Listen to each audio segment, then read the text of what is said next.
women, since 2002, since I first went to the UN, with the idea of what constitutes real change. And it came out of the story of the 100th monkey that kept the anti-nuclear activists doing what they were doing when everybody said it was foolish. How could you stop the arms race, the nuclear arms race with the superpowers? How foolish you are to actively think that you could have anything to change that. People did anyway, and one of the ways they did it by telling themselves a story that gave what they were doing meaningful.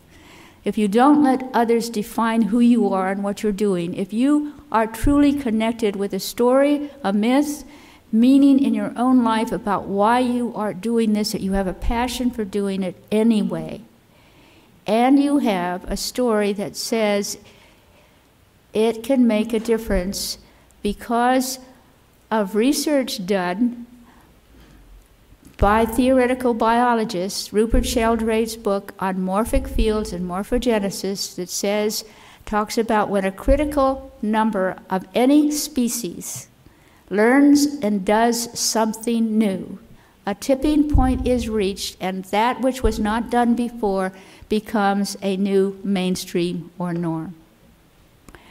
So their story had, and it was an allegory, was about the 100th monkey, and it was about researchers watching new behavior by monkeys off the Sea of Japan. Well, it fits right into the idea of tipping point changing the world just through grassroots women's movement, grassroots women in circles with the Sacred Center. My approach has always been to add the spiritual dimension to this that we do, because that truly energizes us from within.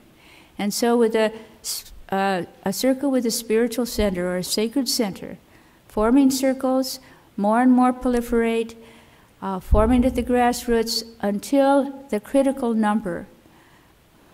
It was a 100th monkey in the allegory that the anti-nuclear activists followed. It's the millionth circle, which is a metaphoric circle in my book. But it touched what we knew about how change happens when a critical number of people change their views of it. Who would have thought that gay marriage would have gone mainstream this past year? Who would have thought that it doesn't mean that everybody now accepts something, but it does mean that that which was judged badly or not allowed suddenly moves. And suddenly that which was not considered or even condemned, as was voting for women, it was considered unnatural for women to be involved with such things as voting, that this should be up to men to vote. So people, ministers from pulpits and priests said this is unnatural, you should be against it. The women's movement was in the 60s and 70s was laughed at, called women who demonstrated, made probably the unfortunate move of burning their bras in one famous incident. And that became how feminists became defined, as bra burners. But what happened, for all the above the radar, nothing was happening on the radar, but women were talking to each other until a critical mass changed things. I was looking at Urgent Message from Mother, Gather the Women, Save the World, which I wrote and between the hardcover and the soft cover, global warming went mainstream. And suddenly, within 2 years, first it was ridiculed. Remember when Al Gore was ridiculed? He took his slideshow around, funny, geeky, nerdy, former Vice President Al Gore, and then he won the Nobel Prize, and his message was getting around, and pretty soon, within that year, green was very hot. And green cars, green stuff, global warming and going green became a marketable kind of idea. And so here we are. It's not a ridiculous idea. It's an idea whose time has come. And essentially, whenever a critical mass tipping point happens, It becomes an idea whose time has come. Now, when Rupert Sheldrake wrote about morphic fields, he was saying that we all share, each species has their own DNA. It's like a dial into the collective unconscious of the species. So when you change your mind, you add it to the collective field of humanity. When you form one more circle, it makes more circles easier and easier to form.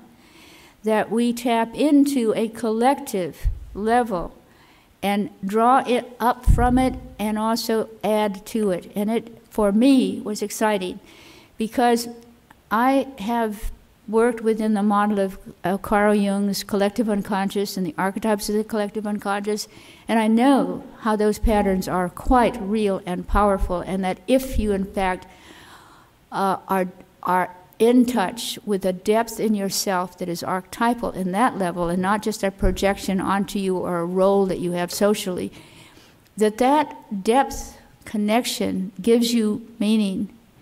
So I know about the collective unconscious and the archetypes in it, but Jung's point of view isn't strong about how these archetypes and patterns can be changed. And the theoretical biologists come along and explain it, that all of us that change and grow and add to the humanity's level of consciousness. It isn't just our own, but what we do, each and every one of us, affects the consciousness, the archetypal level consciousness of humanity, and we contribute to that potential then for there to be a major change. And when it happens, it really happens. And that's where the idea of there's nothing so powerful as an idea whose time has come, because it moves everybody.